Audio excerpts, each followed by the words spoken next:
Hello, and welcome to the rest of the Broadway Story. I'm your host, Elijah. And I'm your other host, Clark.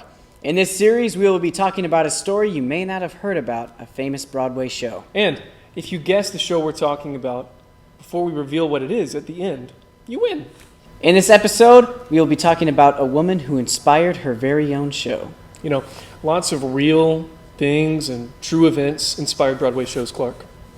That's right, Elijah. For example, there we have The Sound of Music, Evita, Bonnie and Clyde. You also have The King and I, you got 1776, even Jersey Boys. And also King Kong.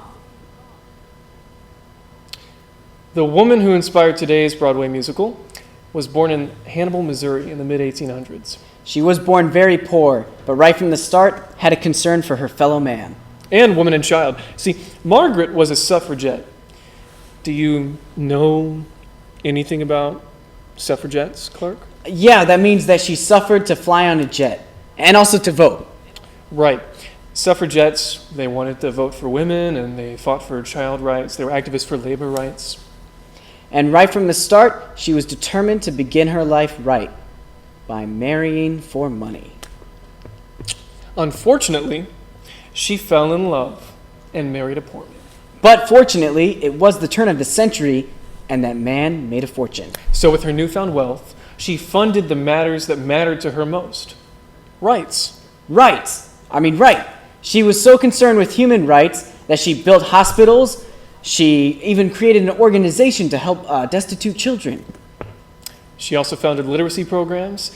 She led women's clubs, and she learned 3 languages on her own. She used her fame and her wealth to influence and help those around her. She also was one of the first women to run for Senate in 1912. And that's insane, because for all of you youngsters out there, women couldn't even vote until 1919. I think my dad voted for her. Now wait, Elijah, that's impossible. Why? Well, because he lived in Louisiana and she ran for office in Colorado. Good point. So, you may be wondering, why'd they make a musical about this woman? Well, before we tell you that, we'd like to tell you that she was in this amazing American historical event. An event that solidified her fame and influence. But before we tell you the title, we'll tell you just a little bit more to see if you can figure it out who it is. See, Margaret wasn't just an activist. She was a survivor as well.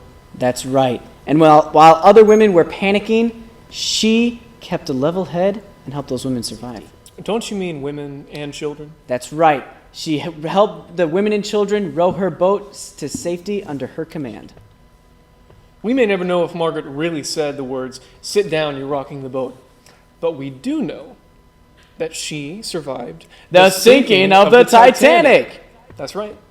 Margaret was the inspiration for the unsinkable Molly Brown. Strangely, though, she was never called Molly in her life. She did wear big hats, and she also kind of looks like Kathy Bates. Yeah, and she was also the last person to leave the Carpathia.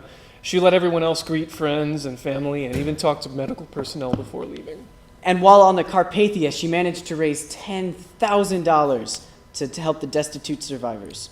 For all you young ones out there, $10,000 in 1912 is the modern equivalent of $258,000. And she even lived long enough to see the passing of the 19th Amendment and fulfill her dream of voting.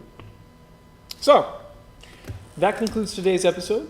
Join us next time in a fascinating story, which we will reveal the rest of the Broadway story.